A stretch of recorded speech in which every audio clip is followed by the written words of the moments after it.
Assalamualaikum warahmatullahi wabarakatuh. Halo teman-teman mahasiswa PGSD, selamat datang kembali di mata kuliah pembelajaran coding di SD. Hari ini kita akan masuk ke topik yang sangat menarik, yaitu Unplug Coding berbasis Steam. Mungkin masih banyak yang bertanya-tanya, emangnya bisa ya belajar coding di SD tanpa komputer? Nah, materi ini akan menjawab kegalauan tersebut. Bersama-sama, mari kita bedah bagaimana konsep ini bisa diterapkan di sekolah dasar.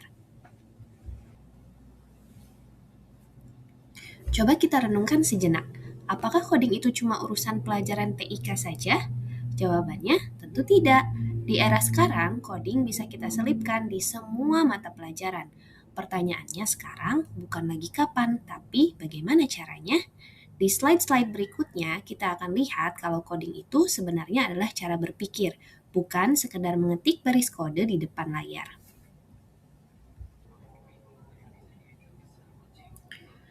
Ada 3 target utama kita hari ini. Yang pertama, kita akan menganalisis apa sih hubungannya Unplug Coding dengan pembelajaran STEAM di SD. Kedua, kita akan bahas landasan teorinya. Sebagai calon guru, kita harus tahu alasan ilmiah di balik metode yang kita pakai. Dan terakhir, kita akan belajar menerapkan prinsip-prinsip pembelajarannya secara nyata. Nah, inti dari pertemuan kita adalah melatih computational thinking melalui konsep lintas disiplin STEAM. Manfaatnya luar biasa untuk siswa kita nanti. Ini diantaranya. Yang pertama, mereka jadi lebih jago memecahkan masalah atau problem solving. Melatih berpikir kritis dan meningkatkan keterlibatan mereka di kelas. Dan yang terpenting, ini membangun kepercayaan diri mereka di berbagai bidang ilmu dan mempersiapkan mereka untuk karir di masa depan. Sekarang mari kita bedah satu per satu. STEAM itu mencakup science, technology, engineering, arts, dan mathematics.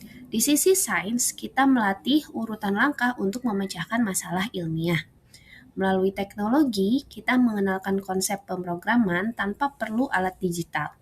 Di bagian engineering, siswa belajar debugging atau memperbaiki kesalahan melalui aktivitas fisik.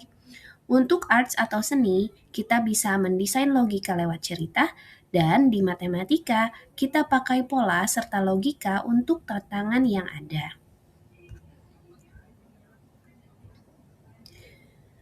Kenapa metode ini efektif? Nah, secara teoritis ini didukung oleh teori belajar konstruktivisme, di mana siswa belajar dengan melakukan sesuatu atau yang biasa kita sebut learning by doing. Kita juga menggunakan taksonomi Bloom tingkat tinggi atau HOTS, Higher Order Thinking Skills, mulai dari menganalisis, mengevaluasi, hingga menciptakan sesuatu agar siswa benar-benar menjadi problem solver yang tangguh.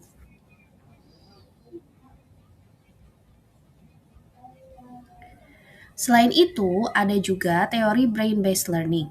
Aktivitas tim itu mengaktifkan banyak sistem di otak secara bersamaan. Kita juga mendukung multiple intelligences atau kecerdasan majemuk dari setiap siswa. Ingat ya bahwa belajar itu akan lebih oke kalau ada interaksi sosial atau social learning dan tugasnya harus relevan dengan minat siswa-siswa kita.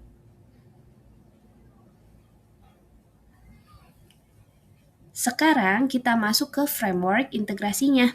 Bagaimana unplug coding masuk ke sains? Nah, caranya adalah dengan menerapkan inquiry ilmiah atau scientific inquiry.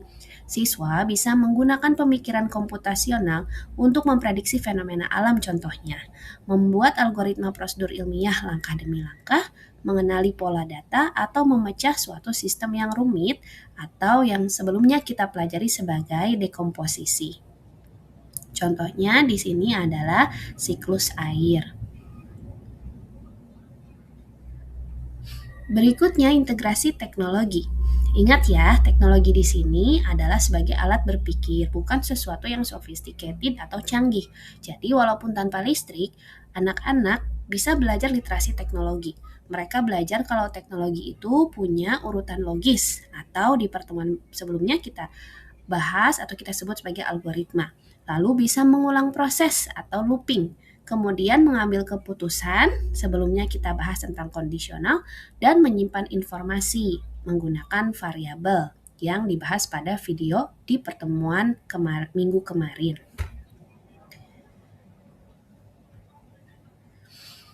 Berikutnya, integrasi desain rekayasa atau integrasi engineering. Nah, di bagian rekayasa, fokusnya adalah pemecahan masalah. Siswa belajar merancang struktur, misalnya merancang jembatan dari stik es krim. Di situ, mereka melakukan debugging atau memperbaiki sesuatu yang salah atau gagal. Kemudian, mengenali pola desain dan membagi tantangan besar menjadi langkah-langkah kecil yang bisa dikelola satu persatu. Lalu bagaimana dengan seni? Nah, seni dan coding itu sebenarnya saling melengkapi dalam hal kreativitas. Siswa bisa membuat pola artistik seperti tesselasi, mengikuti algoritma tertentu, atau menggambar visualisasi dari sebuah alur logika. Terakhir, matematika. Ini yang paling dekat hubungannya.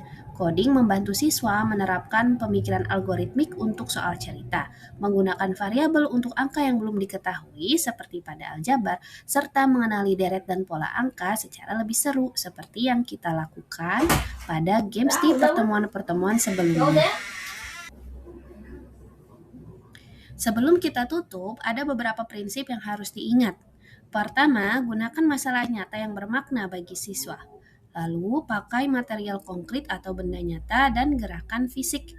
Lalu, mulailah dari konteks yang sudah mereka kenal sehari-hari dan berikan ruang untuk berbagai macam solusi kreatif.